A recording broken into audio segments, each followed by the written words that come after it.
que no es algo que tenga que ver con nuestra cotidianidad. Y más bien lo que demuestra la reflexión y la investigación, y sobre todo la experiencia en gestión en los últimos años respecto de esta palabra, ¿no? La palabra patrimonio, es que las comunidades, los ciudadanos, las comunidades educativas, ¿no?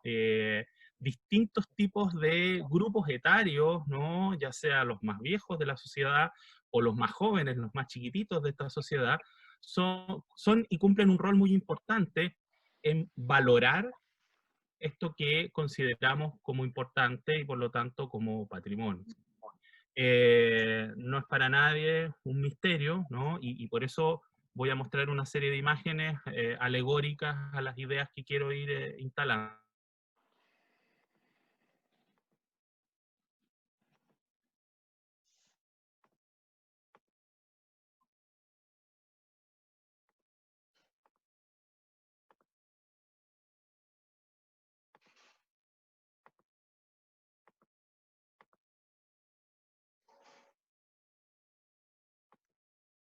José, perdón, tenemos un problema. ¿Puedes poner de nuevo el audio? ¿Ahí sí se Sí, escucha? ahí sí, gracias. Repito. Sí. No, nada, les decía que lo que nos moviliza en esta relación con esto que llamamos patrimonio, no solamente es una cuestión de carácter intelectual, no solamente es como un conocimiento, no solamente es porque queramos constatar aquello que a lo mejor nos cuentan en los libros o aparece en las narraciones orales de nuestros profesores, sino que también es porque sentimos una necesidad de vincularnos, sentimos una necesidad de descubrir cosas, ¿no? Que pueden ser interesantes y que nos pueden resultar a un punto satisfactorias como una experiencia de vida. Y allí no rondamos esta primera definición de patrimonio. Tú decías que el proyecto les manda como tarea a los chicos y las chicas definir ellos mismos, ¿no? Su noción de patrimonio. Yo también traigo la mía, ¿no? Que no es excluyente del resto, por lo siguiente. Porque el patrimonio hoy día, yo lo entiendo, y muchos autores y muchos profesores que hemos trabajado sobre esto, como una relación, ¿no? Lo primero, digamos, ¿no es cierto?, que hay que establecer respecto de esto es que el patrimonio es una relación. Y si el patrimonio es una relación que no ocurre entre objetos inertes, ¿no? Entre elementos materiales, entre edificios, calles, piedras, monumentos, estatuas, etcétera, sino que es una relación que ocurre entre sujetos, entre unos sujetos que vivieron hace mucho tiempo y nosotros, que somos los sujetos que queremos proyectar esta relación hacia un futuro posible, ¿no? Entonces es una relación temporal, ¿no? Recibimos algo que viene del pasado y lo queremos proyectar hacia el futuro. A los patrimonialistas, ¿no? Durante mucho tiempo se nos tildó como personas muy nostálgicas y que estábamos preocupados en demasía respecto del pasado, cuando en realidad es lo contrario. Estamos muy preocupados del futuro de ese pasado. Entonces, esta experiencia de ir a fotografiar o de ir a filmar algo en específico, hoy día se convierte en la selfie, ¿no? O sea, self, en inglés, significa yo mismo. O sea, cómo yo mismo me instalo frente a esos elementos que además no tienen por qué ser de un pasado ancestral, recóndito o súper antiguo. Pueden ser de un pasado muy reciente. Fíjense que como cada gesto de construcción de esos elementos que nos hacen significación en esta relación, pueden ser, por ejemplo, esta estatua de Buda que está en Japón, en Naoitsuon, que apenas fue construida hace, nada, 30 años atrás, ¿no? 1995, y ya es un punto fundamental, ¿no? Que identifica no solamente a los que son budistas, no solamente a los que son japoneses, como muy probablemente sean esas señoritas que posan alegremente en su selfie, ¿no? Sino que a miles de turistas alrededor del mundo. Esa misma relación es la que establecen las propias comunidades del lugar de en dónde están o se manifiestan estos objetos. Estas relaciones entre personas de distintas épocas también son relaciones que se buscan, ¿no?, en aquello que llamamos los antepasados, los que estuvieron allí antes que nosotros. Y fíjense ustedes, por ejemplo, que en un país tan grande como China, donde está el monumento construido más grande del planeta, la famosa muralla china, que es una de las pocas obras artificiales humanas que se ven desde la Luna. Imagínense ustedes el tamaño que tiene esto. Y bueno, la sorpresa es que uno piensa que se va a encontrar con puros turistas occidentales, con puros gringos dando vuelta por allí, y obviamente te encuentras con puros chiles, ¿no? Es muy importante para las personas de allí establecer ese vínculo, ¿no?, con este objeto monumental, este edificio gigantesco, bueno, esta obra de ingeniería, ¿no?, gigantesca como es la Gran Muralla China.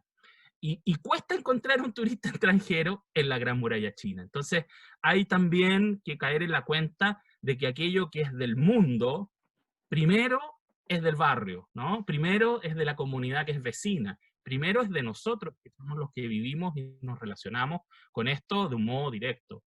Y así las relaciones que establecemos, perdón, ¿no?, con objetos, monumentos, esculturas, estatuas, creaciones artísticas, esa relación también se establece y se media, ¿no? O sea, el espacio que media, el espacio que se propone para que se dé esa relación, la mayor parte de las veces son las ciudades, los centros de las ciudades, ¿no?, que son oportunidades de comercio, oportunidades de intercambio, son apuestas a que la gente va a llegar allí porque necesita, ¿no?, intercambiar cosas en esos lugares, y rápidamente eso que llamamos plaza, coloquialmente, ¿no?, es uno de los elementos de carácter patrimonial más importantes de nuestras civilizaciones, y en distintos momentos y de distintas maneras se han ido también valorando como espacios de carácter patrimonial. Y si esto es una relación entre sujetos y si esto es una relación entre personas, por supuesto que las personas también pueden ser patrimonio.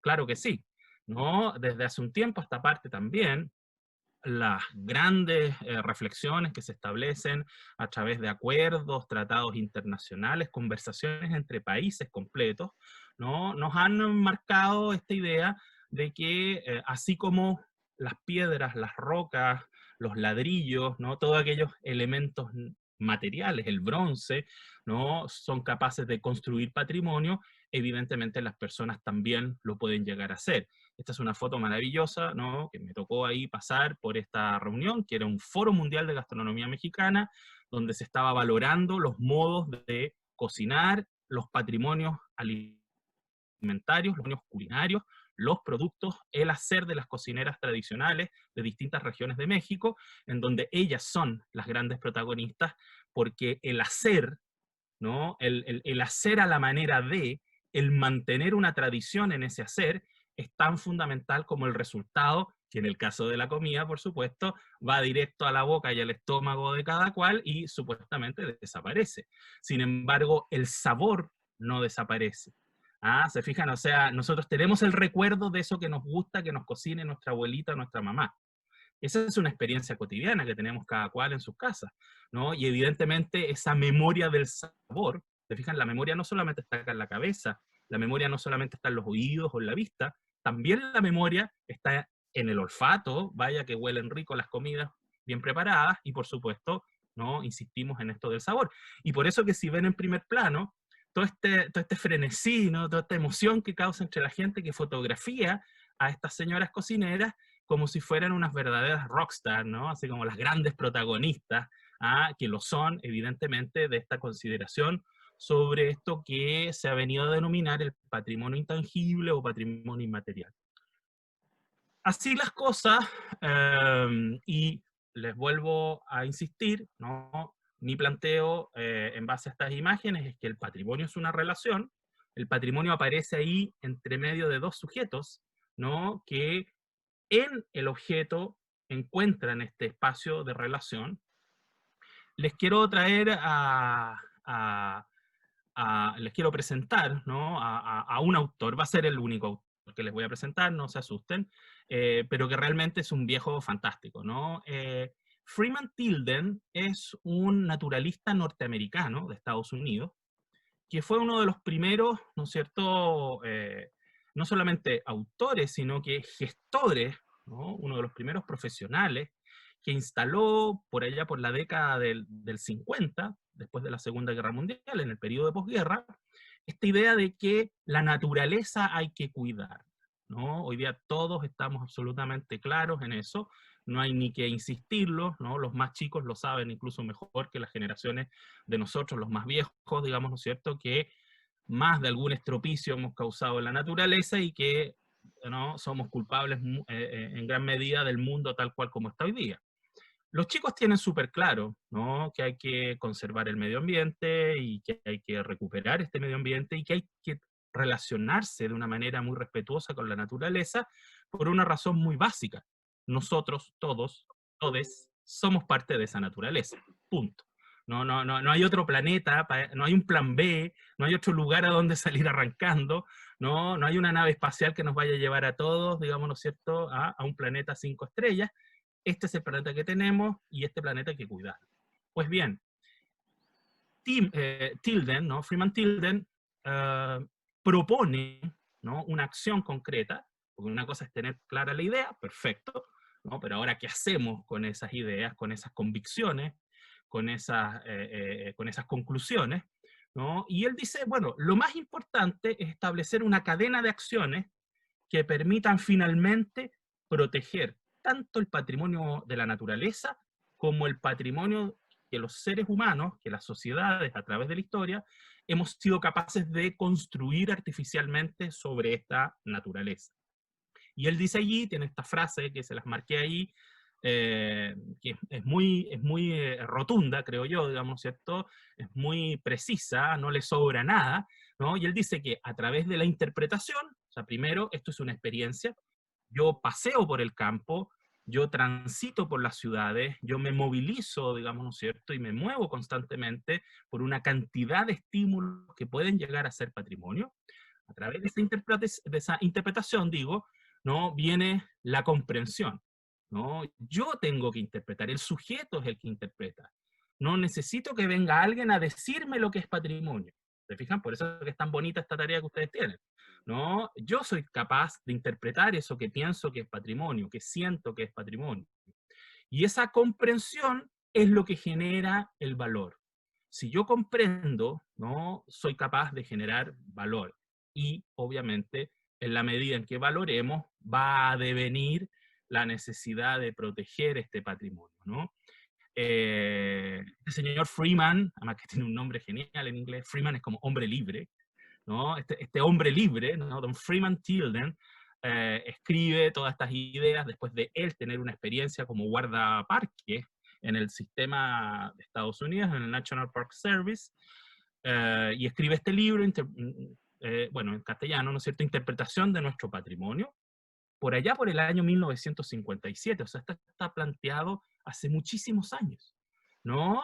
Hay que darle la bajada, hay que implementarlo, hay que tener el valor, la convicción y a la vez el interés, digamos, ¿no es cierto?, de hacerlo, obviamente. ¿Cómo lo podemos hacer nosotros, cercanamente, en nuestra experiencia, ¿no? Yo, al igual que sus profesores, también soy profesor. Y claro, ustedes dirán, bueno, pero este señor trabaja en una cosa mucho más específica, que es el conocimiento universitario. Puede ser, pero en definitiva utilizamos estrategias bastante similares. Fíjense, por ejemplo, yo llevo un taller de patrimonio y territorio en la universidad, en posgrado, en magíster, y estoy trabajando con mis estudiantes haciendo collage. Es decir, la primera acción que hacemos al llegar a un territorio con los equipos de estudiantes, que allí hay arquitectos, geógrafos, historiadores, el que vemos aquí es un profesor invitado, la isla de Chiloé, que es don Eduardo Rojas, Premio Nacional de Arquitectura, etcétera.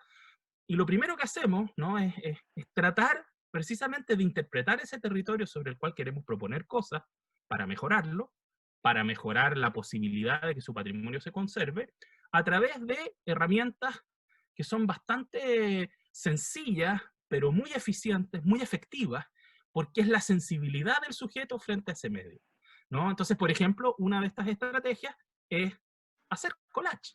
Eva Rojas nos invita a hacer collage, ¿no? Sobre el territorio. ¿Saben lo que es un collage, no es cierto? Pegar distintos fragmentos de imágenes, unirlas, ¿no? En un montaje que arma un discurso respecto de una percepción, de un diagnóstico, o a partir de allí cuestiones más complejas, si ustedes quieren, o más sofisticadas.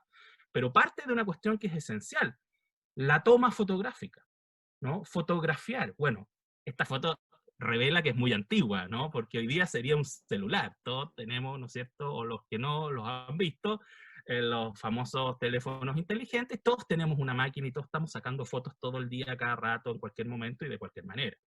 Un poquito antes, digamos, ¿cierto? De aquello, bueno, había muchas cámaras fotográficas dando vueltas y filmadoras, lo que fuera.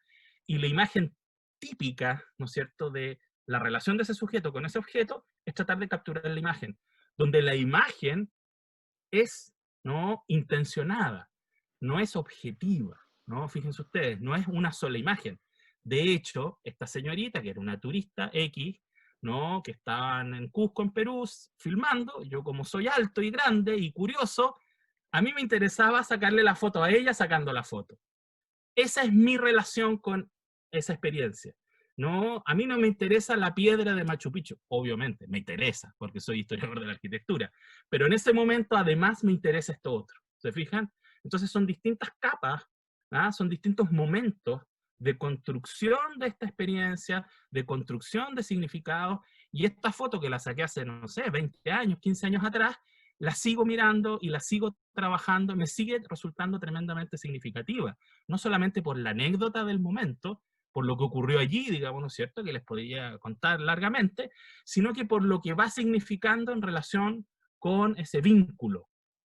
O lo mismo esta otra fotografía, ¿no?, que es bastante más dramática y bastante más triste, si ustedes quieren, ¿no?, en donde una preadolescente, una niña, digamos, ¿no?, está sentada ahí vendiendo en la calle, digamos, ¿no?, una comerciante informal, diríamos en términos muy formales, ¿no?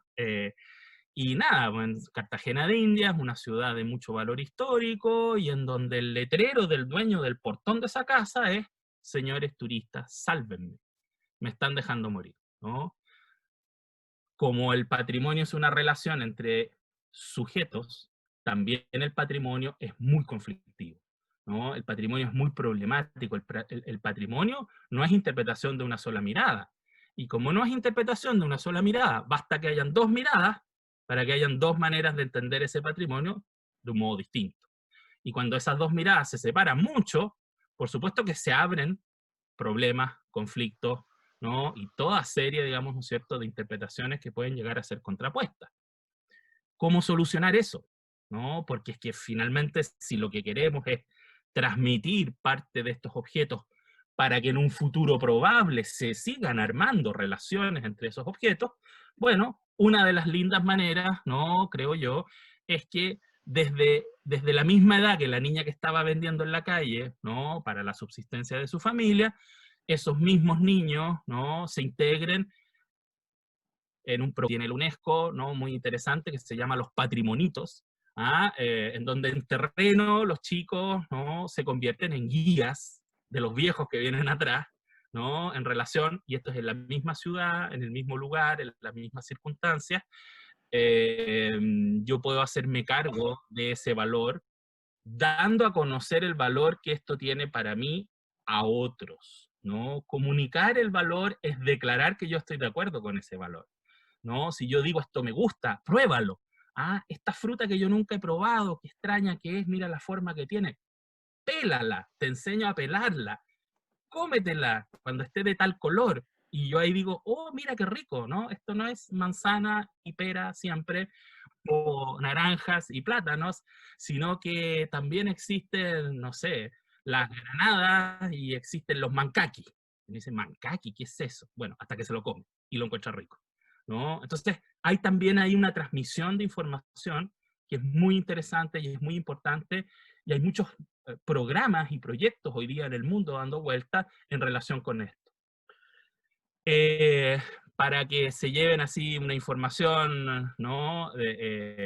Esto no quiero que parezca tarea, pero también podría serlo, digamos, ¿no es cierto? Por lo menos hay 3 sitios web, ¿no? Y ustedes que son buenos para Internet, se van a entretener en esto, que son muy interesantes en relación con esto, porque además establecen esta relación entre el campo de lo global o de lo internacional y el campo de lo local, lo cercano, ¿no es cierto?, lo que es nuestro. Solo 3 organizaciones, la UNESCO obviamente, ¿no?, que es la Organización de las Naciones Unidas para los temas de educación, ciencia y cultura, y dentro del ámbito de la cultura, la UNESCO lleva varios tratados internacionales, uno de ellos, ¿no?, el más famoso probablemente, la Convención de Patrimonio Mundial del año 1972. Sabemos que una parte interesante de Valparaíso está al amparo de esta convención, ya lo comentaremos en un minuto más, y bueno, toda la información en relación con eso está liberada en Internet, ¿no? O sea, realmente es una página muy nutritiva, ¿no?, en información, imágenes, fotos, registros y todo tipo, digamos, ¿cierto?, de recursos que ustedes puedan, digamos, ¿cierto?, ir a mirar, ir a investigar de distintas maneras y con distintas profundidades, ¿no? Luego, el organismo internacional no gubernamental, una ONG, que también ha invitado, digamos, ¿cierto?, a este proyecto en el cual se enmarca toda esta iniciativa en que estamos, que es el ICOMOS, que es una sigla en inglés que significa Consejo Internacional de Monumentos y Sitios. A mí me tocó algún tiempo atrás también liderar este equipo en Chile particularmente, y que es un organismo de especialistas que está asociado a la UNESCO en las materias de asesoría, digamos, de la Convención de Patrimonio Mundial. Y a nivel nacional y a nivel local, ¿no?, el Consejo de Monumentos Nacionales de Chile. Si la UNESCO surge en 1945, si el ICOMO surge en 1965, el Consejo de Monumentos Nacionales surgió en 1925. O sea, ya va para los 100 años esta vetusta institución, digamos, ¿no es cierto?, del Estado de Chile, que está, ¿no?, con el mandato de no solamente nominar aquellos inmuebles, aquellos edificios y aquellos monumentos que son parte de este catálogo de monumentos nacionales chilenos, sino que también promover condiciones para su conservación. Y ahí ustedes pueden ver al detalle también en relación con aquellos patrimonios locales, ¿no?, o aquellos patrimonios de Valparaíso, monumentos y qué sé yo. Un poco de información, ¿no?, para entrar a esta segunda y última parte de mi exposición, y que dice relación con una mirada muy rápida, ¿no?, sobre esta convención y en particular la relación que tiene con Chile. La Convención de Patrimonio Mundial, básicamente, ¿qué es lo que hace? Identificar aquellos sitios que en el contexto internacional tienen un valor universal excepcional, o sea, son únicos en su tipo, son las cabezas de serie. No hay 2 catedrales iguales, no hay 2 torres iguales, no hay 2 pirámides iguales. Es la pirámide, es la catedral y así, ¿no?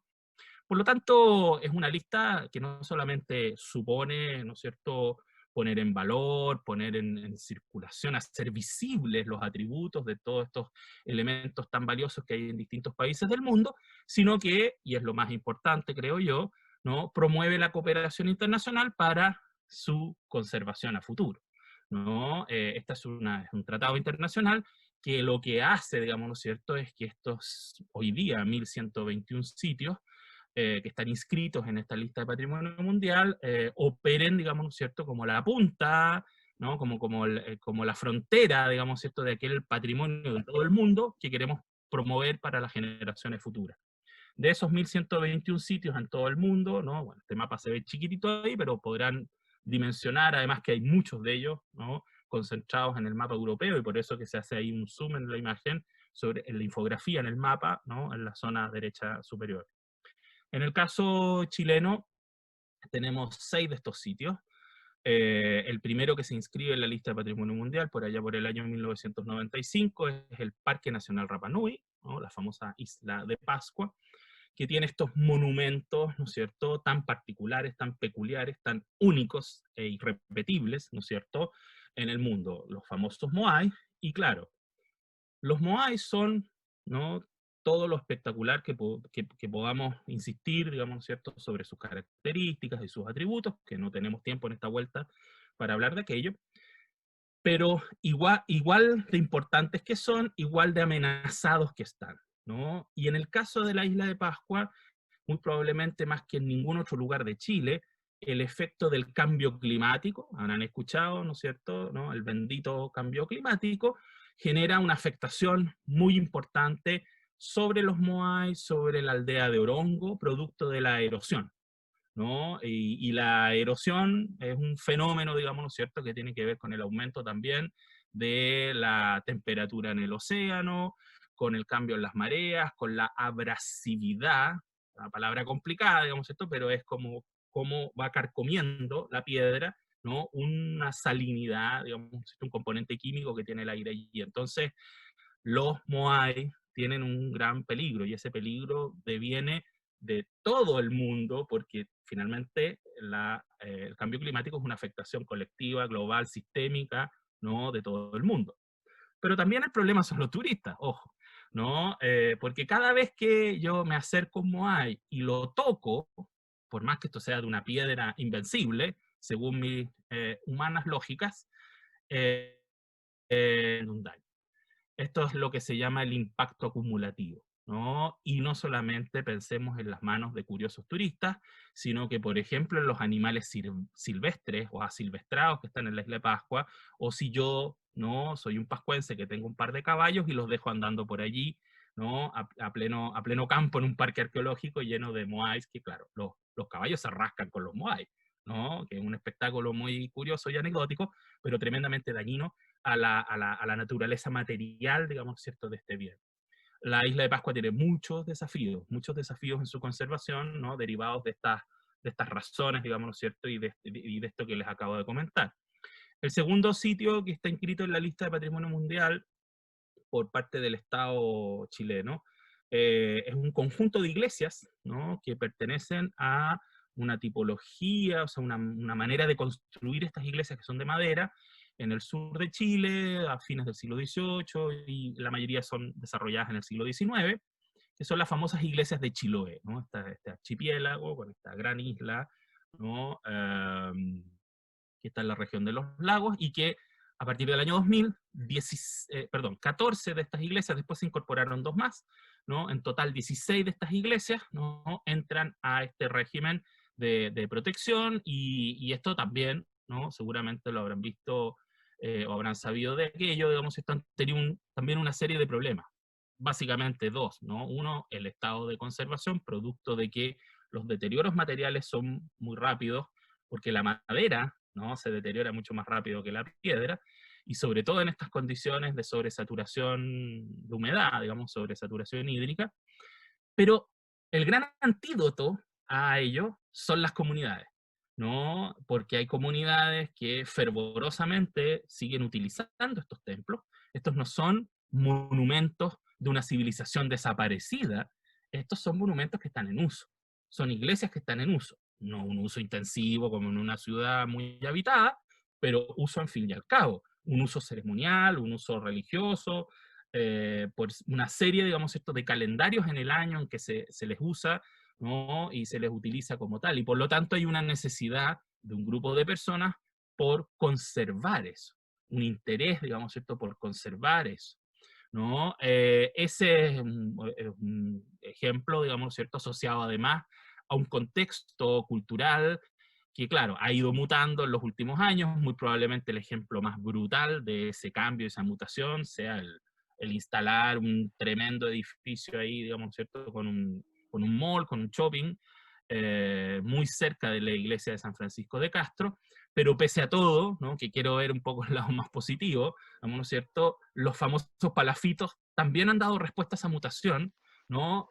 Piensen ustedes que está la zona de Gamboa, y aquí la gran mayoría de estos palafitos son contemporáneos, son muy recientes, son transformaciones de palafitos antiguos, ¿no?, y que están reconvertidos, ¿no?, en hoteles, en cafés o en viviendas, ¿no?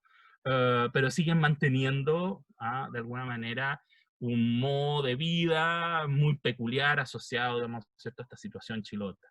El tercero de los sitios inscritos en la lista de Patrimonio Mundial obedece a la ciudad minera de Sewell, ¿no?, en la sexta región, hacia la cordillera.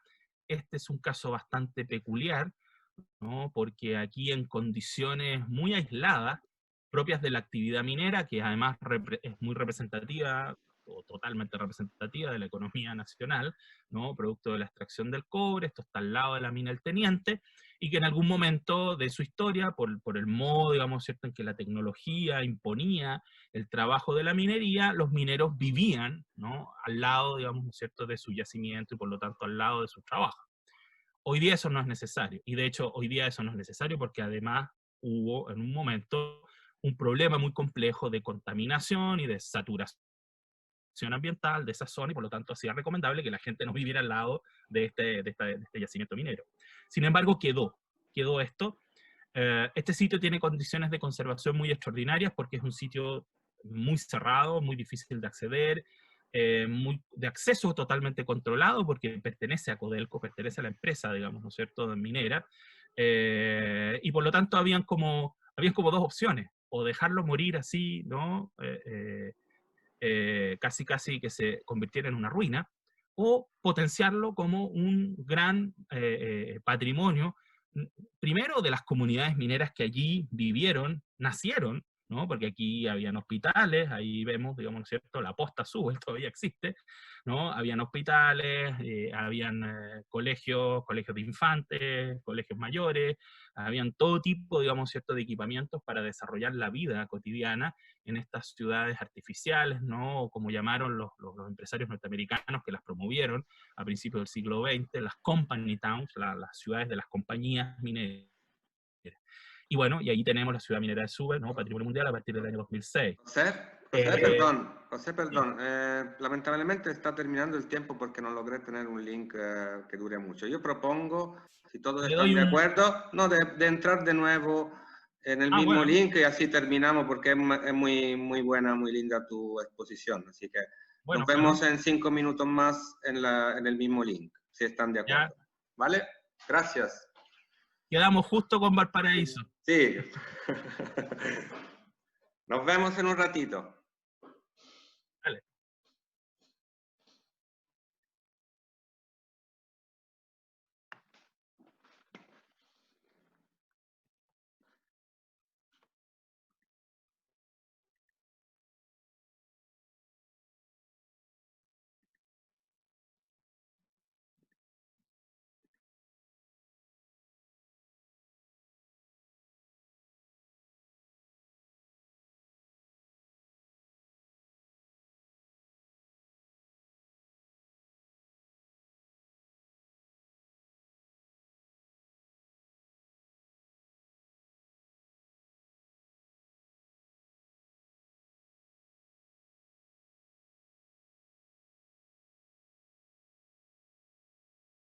Valparaíso, que bueno, fue un momento muy interesante para la ciudad, porque hubo un cierto consenso respecto del valor de ella.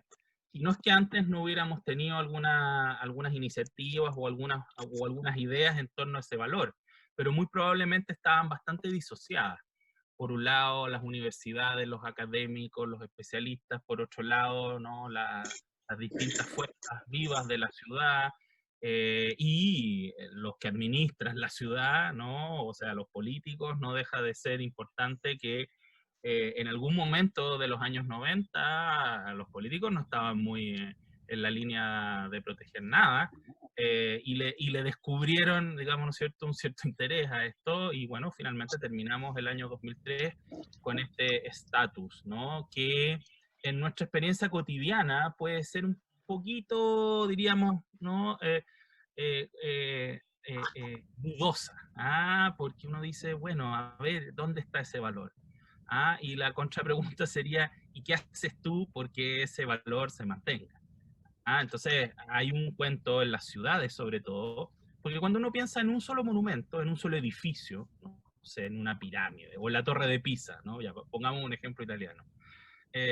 Bueno, claro, es el Duomo y la torre, o sea, ya es un conjunto, pero es un conjunto de edificios de carácter religioso que tiene un valor artístico e histórico, y que tiene todas las resguardos desde el punto de vista de su valoración y de la comprensión de esa valoración, con cargo a la historia y al arte, por decirlo así. Pero en una ciudad viva, digo, no es que Pisa esté muerto, ¿no?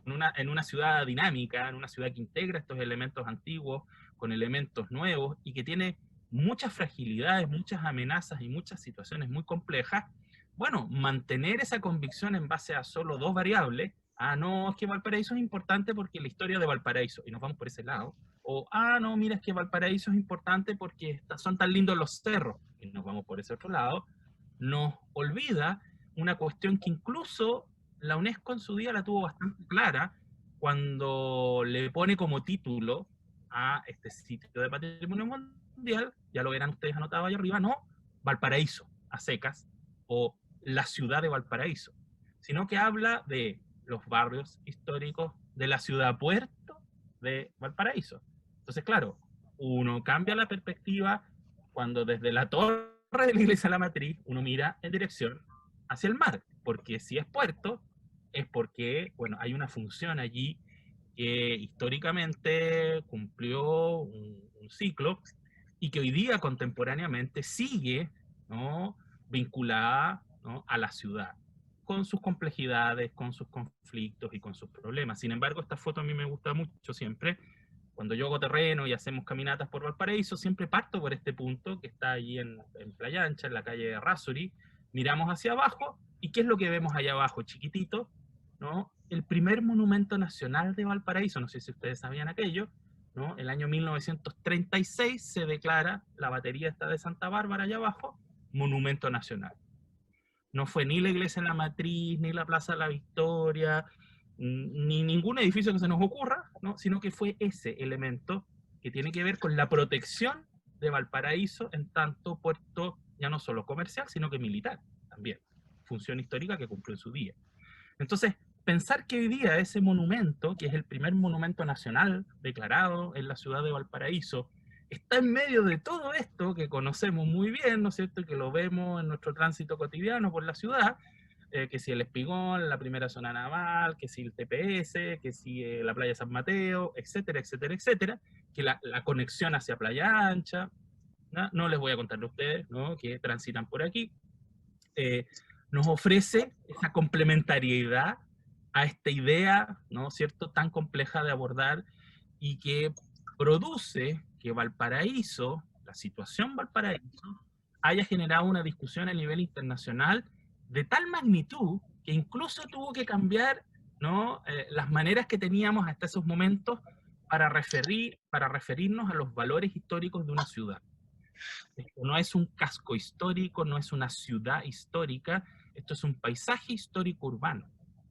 Y esa noción de paisaje también, que la tenemos cotidianamente en nuestra relación con Valparaíso, vivamos acá, o trabajemos acá, o transitemos por acá, ¿no?, de alguna manera nos hace sentido también pensar en paisaje, en una cosa mucho más amplia, más abierta y más interconectada, que en una situación de andar identificando solo un edificio en particular, como el Gran. Otro sitio de patrimonio mundial inscrito por el Estado de Chile en esta lista del patrimonio mundial son las oficinas salitreras de Humberstone y Santa Laura. Si hoy día el cobre, ¿no es cierto?, es el sueldo de Chile y lo sigue siendo, antaño fue el salitre. Y el salitre generó mucha riqueza y eso generó, por supuesto, mucha tecnología que en su día, ¿no?, estamos hablando más de 100 años atrás, fue una tecnología de punta en el mundo para poder sacar de este árido desierto, ¿no?, el valor de este nutriente de la agricultura, ¿no?, del nitrato famoso, que es un elemento, digamos, ¿cierto?, que sirve, ¿no?, para que la vegetación, y bueno, sobre todo, digamos, ¿cierto?, ¿no?, los elementos de los cultivos asociados a la agroindustria se desarrollaran rápidamente en el mundo en el siglo XIX y posterior. Lo que queda de ello, ¿no?, porque esa actividad paró, ¿no?, se descubren los nitratos sintéticos, etc. Esa actividad dejó de ser económicamente rentable, se abandona, ¿no?, quedan estas verdaderas ciudades fantasmas, en donde no solamente están estos grandes equipamientos industriales, ¿no?, de las plantas de lixiviación, que es el tratamiento químico para separar, ¿no?, la sal del nitrato, quedan así como estas especies, digamos, ¿no es cierto? Son como a mí siempre se me hacen como estas películas de anticipación, de ciencia ficción, ¿no? Estos paisajes, ¿no? Tan extraños con estos edificios tan curiosos, son como locaciones de esas películas. Está asociado también a los lugares en donde cotidianamente vivieron quienes trabajaron en estos lugares y en estas condiciones tan áridas. Así como era una condición extrema ir a la montaña, en el caso de Rancagua, Machalí, hacia la montaña en Súbel, ¿no? En la sexta región de Chile, también este es un lugar muy extremo, ¿no es cierto?, por la sequedad, es la pampa, ¿no?, es el desierto, y aquí vivieron mujeres y hombres durante varios años, nacieron mujeres y hombres, ¿no? Se educaron mujeres y hombres, lo pasaron bien, se rieron, fueron al teatro, y hay teatros, y hay escuelas, hay policlínicos, hay maternidad. La maternidad de Santa Laura llega a ser, digamos, cierto, conmovedora, porque es un edificio, como lo ven ahí, muy modesto, pero cada vez que los descendientes de las comunidades que nacieron aquí van a estos lugares, no las rayan porque sean vándalos, ¿no? No hacen estos grafitos porque quieran dañar el edificio, sino que más bien marcan la memoria de esa afección, de esa relación sentimental que ellos establecen con ese lugar.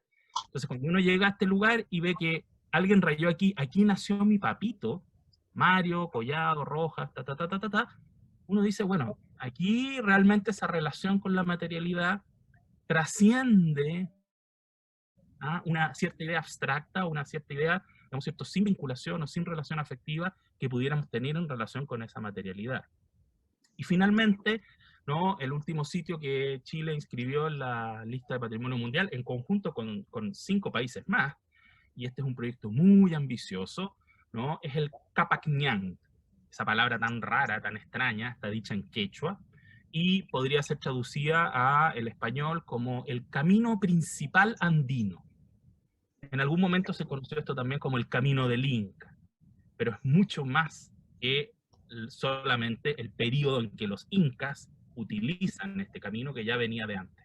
Por eso que el consenso entre, ya vemos, todos estos países, Argentina, Bolivia, Chile, Colombia, Ecuador y Perú, o sea, esto va desde el sur de Colombia, la ciudad de Pasto en Colombia, hasta la cuarta región en Chile, ¿no? Es una gran red de caminos, de este camino que conectaba este mundo andino. Y por donde pasa un camino, pasa la cultura de una civilización, ¿no? Pasa la cultura de una comunidad. Por donde pasa un camino, pasan los que se quieren alimentar, los que se quieren vestir, los que quieren defender ese camino, los que lo quieren atacar, ¿no? Es decir, por donde pasa el camino pasa una lengua, pasa un idioma, pasan sistemas incluso muy sofisticados de notación, de cuantificación de las cosas, los famosos quipu, que eran estos cordones, ¿no es cierto?, que eran anudados y que eran un código que permitían transmitir información, ¿no?, en momentos en donde se suponía que no había escritura. Claro, escritura como la entendemos nosotros, pero habían códigos de comunicación muy importantes y muy trascendentes incluso hoy día a las comunidades indígenas que todavía aún resistentemente habitan ciertas partes de estos lugares.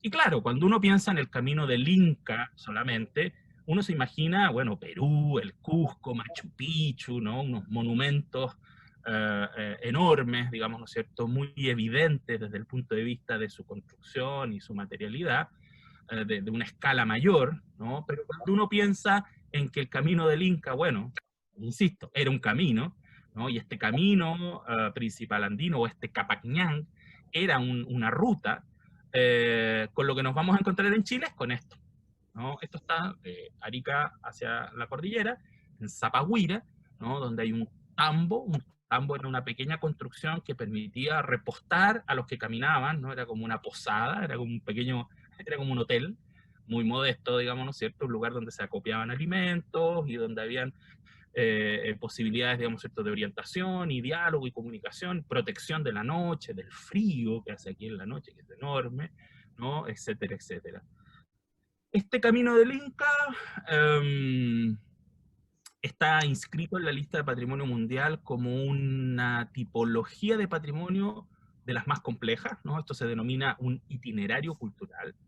hay muy poquitos itinerarios. De estos 1121 sitios inscritos en la lista, hay solo 6 itinerarios culturales inscritos en esa categoría. Por ejemplo, el Camino de Santiago en Europa, Santiago de Compostela, ¿no? Un poco para que se hagan una idea. Incluso uno podría establecerse, o el Camino de la Seda, digamos, ¿cierto?, que atraviesa varios países, Afganistán, Mongolia, y llega hasta la China, ¿no? Esto tiene un equivalente a eso, y por lo tanto tiene muchos desafíos desde el punto de vista de su gestión, de su administración, de entenderlo, ¿no? Nuevamente mis fotos impertinentes, ¿no? Aquí eran unos turistas franceses que estaban justo visitando el tambo de Zapahuira, y medios desconcertados ellos, digamos, ¿cierto? Como que no encontraban muchos elementos, ¿no? Para llevarse esa foto, ¿no? Así de, aquí estoy en el camino del Inca. Los signos y los elementos visibles, materiales, los testimonios de ese pasado, son mucho más poco evidentes para nosotros que vinimos que somos estos habitantes de un futuro que estos antiguos habitantes de los Andes nunca llegaron a imaginar seguramente. Y por eso hay que recurrir a todo tipo de señaléticas, como vemos acá, de carteles, de indicaciones, de información, de folletos, y desplegar una gran cantidad de información. Muy probablemente respecto del camino del Inca, ahí vemos el tambo de Zapahuira, que es esa construcción que se ve acá, y como verán estos camiones que vienen acá, esto está al lado de la carretera, digamos, ¿cierto?, que lleva a Bolivia, esa carretera súper importante que nos conecta con nuestro querido país hermano Bolivia, ¿no?, y que va hacia Arica. Bueno, está el tambo aquí de Zapahuira, y da cuenta un poco cómo en el caso de Chile, en el caso de Argentina también ocurre un poco eso, y en el caso de Colombia, estos elementos formales, ya les insisto, estos elementos monumentales por escala y por tamaño, son mucho más presentes, ¿no?, que en estos otros países. Sin embargo, todos los países se unen, ¿no?, detrás de este objetivo común. Y bueno, este sitio fue inscrito el año 2014, ¿no? Tenemos lo que se denomina una lista indicativa y una serie de candidatos del Estado chileno a cualificar dentro de esta lista y a desarrollar acciones en torno a su protección, digamos. Muy probablemente, me arriesgo aquí, ¿no?, a lo mejor me equivoco, el próximo sitio que inscriba a Chile en la lista del Patrimonio Mundial sean las momias de Chinchorro, aprovechando que estamos, que eso es hacia la costa, pero en esta misma región, que son las momias más antiguas del mundo, son los cuerpos momificados de sistema artificial, porque hay cuerpos momificados por accidente, ¿no? Así como que se momificaron porque les cayó un glaciar encima o cosas de esas. No, cuerpos momificados como una tradición, digamos, ¿cierto?, de hacer momias, que es muchísimo más antigua que las momias egipcias, ¿no?, que tienen tanta prensa, ¿no? Esas momias más antiguas del mundo están en Chile, y muy probablemente sea el próximo sitio que se inscriba en la lista de Patrimonio Mundial, que es donde está la mayoría de esas momias, que es en Caleta Camarones, ¿no?, un poquito al norte de Arica. Respecto del camino del Inca, una invitación, les dejo una invitación, ¿no? Esta es mi última imagen. Por estos temas de la pandemia, lamentablemente para mí, yo debería haber estado en abril inaugurando una exposición en Roma. Tengo la suerte y el honor de participar de un equipo de curadores, un equipo de organizadores de una gran exposición que se va a inaugurar finalmente ahora, como vemos, en esta locandina, ¿no?, como dicen en Italia, el 20 de noviembre, en el Museo de la Civiltà, que está ahí en el EUR, en Roma, una gran exposición sobre, como leen ustedes mejor que yo en italiano, ¿no?, Il Grande Camino delle Ande, ¿no? Este es un sitio web que está allá abajo, que va a entrar a funcionar a medida que nos acerquemos a la fecha de la exposición. Se los dejo para que estén atentos, una exposición que la hemos hecho con mucho esfuerzo entre los 6 países, ¿no?, y está participando un montón de gente, como ustedes podrán sospechar, y es una manera de vincular, ¿no?, en este camino de los Andes con el gran centro del camino, de la Vía Apia, y los caminos europeos que se generaron desde Roma. No deja de ser interesante, digamos, ¿cierto?, las analogías, las relaciones, que por supuesto no son históricas ni arqueológicas, pero son conceptuales, en el entendido, digamos, ¿cierto?, finalmente, que estos caminos son los que nos conectan y nos unen. Y si algo es el patrimonio, les vuelvo a repetir mi propia definición de patrimonio, es una relación o un camino, ¿no?, como lo podríamos estar viendo aquí mismo en este grande camino del Ande, ¿no?, este Capac Ñan. Eso, ¿no?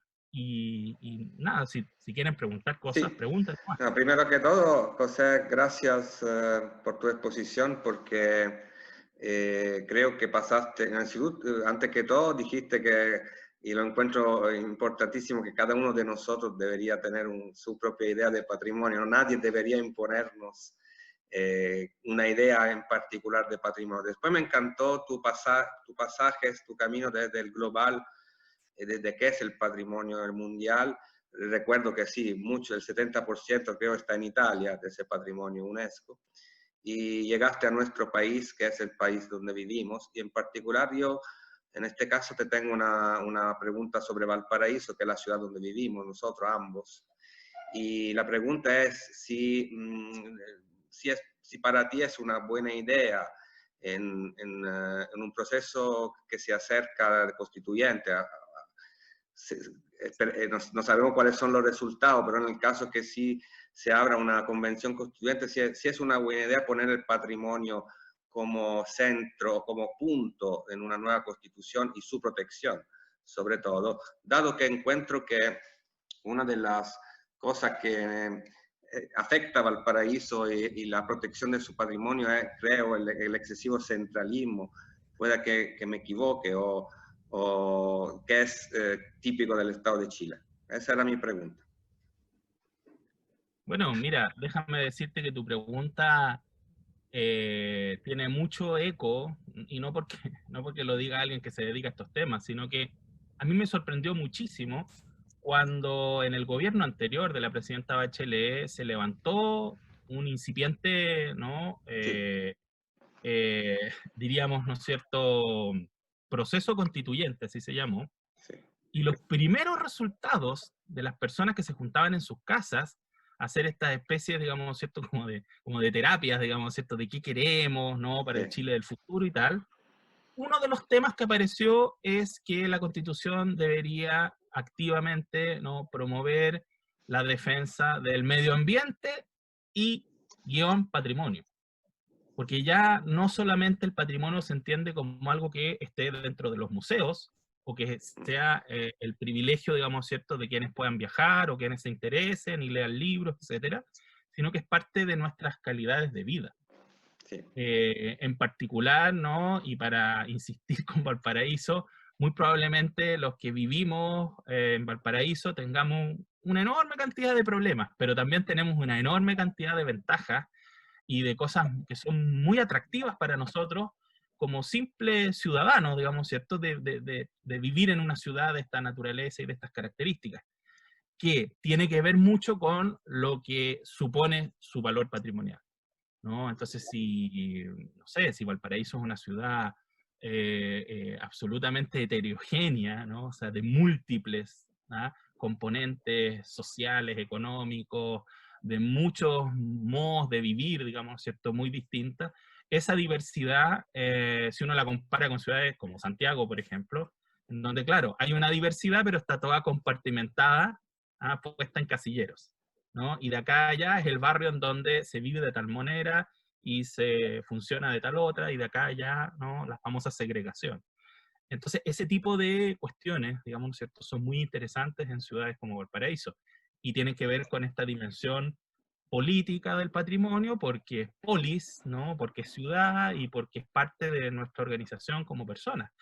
Decidir lo que le vamos a dejar a las generaciones futuras es un acto totalmente político, sí, porque es decir, esto sí, esto no.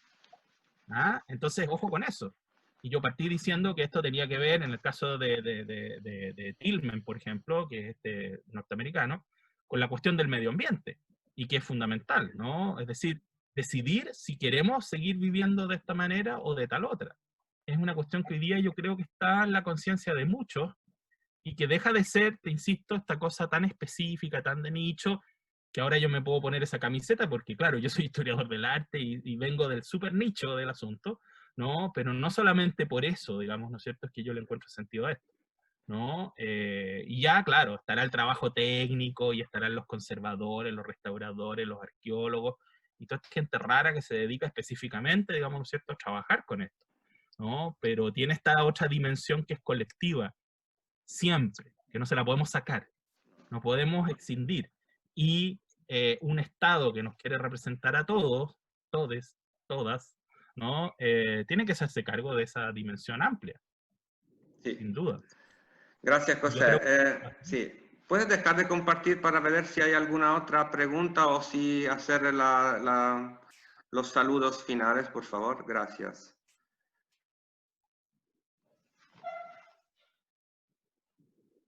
Muy bien. Entonces, ¿hay alguna pregunta, chicos? Yo encuentro genial esa exposición, apta para todos, de sexto a segundo medio, papá y profesores. ¿Hay alguna pregunta? Si no, nos despedimos del profesor José. Ok, José, realmente una excelente presentación. Me gustaría estar en contacto contigo, igual que con David. Así que después lo voy a tratar de ubicar para mandarle mi correo. Realmente excelente ponencia. Ahora lamentablemente me tengo que ir. Bueno, gracias por participar. Y un saludo también al profesor Kevin Echeverry de Colombia. No sé si está, pero es uno de los, digamos, organizadores ejecutivos del proyecto al cual estamos participando. Bien, José. Por acá. Sí. Hola, José. Hola, Kevin. Hola, David. Un saludo para todos. Gracias, un saludo a ti y a Colombia. Bien, entonces, bueno, gracias, José, de nuevo. Yo le puedo decir que vamos a tener otras presentaciones. Estoy trabajando para tener un italiano y después vamos a tener también algo de dibujo y de diseño para poder dar al fin del año entretenernos en pandemia y dar un cierre final al proyecto, por lo menos desde el punto de vista teórico, y el próximo año, si fuera posible, ir a dibujar en terreno. ¿Ya? Un abrazo a todos. Que estén muy bien. Chao. Igualmente, profe. Chao. Gracias por la invitación. Chao. Gracias a ti, José. Chao.